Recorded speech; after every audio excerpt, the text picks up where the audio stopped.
Escalation in the war putting renewed pressure on oil prices. The international benchmark Brent crude soaring over the weekend, but gas prices remain on a decline. The average cost for a gallon of regular in California sits at $5.89.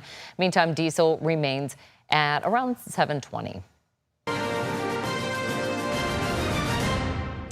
Gas prices could impact Californians' plans this summer. ABC 10 State Matters political reporter Jenny Huh joining us with how prices may be changing as unrest overseas continues. Well, it's been an ongoing debate between state leaders, right? We've heard it time and time again. Last we heard, we had enough fuel supply throughout the month of May. So what are the latest numbers now? Here's a look.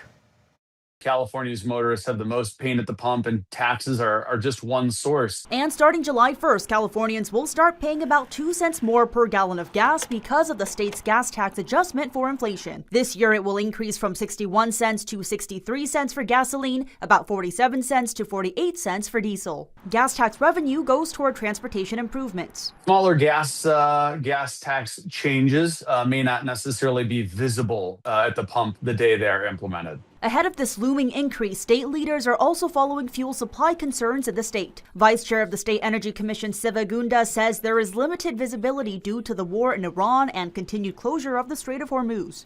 Up to 6 or 7 weeks. That's the visibility we have. That doesn't mean that we will run out of supply in California. He adds because California is an oil island, it can either import fuel or produce and refine in-state. But as the state works to meet its zero emissions by 2045 goal, it's making business more challenging for in-state refineries and consequently importing a historic amount. Imports are continuing to increase. That's an important piece.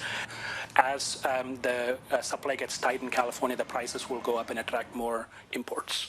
Increased imports largely driven by the recent closure of 2 California refineries, which reduced in-state refining capacity by about 20% and drove up costs even before the Iran war. California, potentially the worst possible time, has seen the loss of 2 refineries. It's about understanding what California's end goal is. Is California's end goal to push refineries out of business? Is it to overall improve air quality across the globe? What will that look like, and what will that mean to an average California family of 4?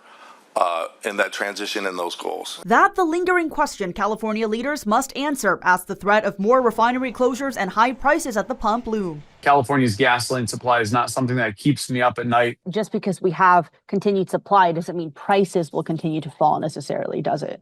Yeah, exactly right. Apps like Gas Buddy, Google Maps, and Waze help empower motorists to know where prices are cheaper. Certainly conservation. Depending on how you drive, you're more fuel efficient. Meantime, another state energy leader, the Air Resources Board, is also navigating tense debates with legislators, the petroleum industry, and environmental advocates. Monica. All right. Thanks, Jenny.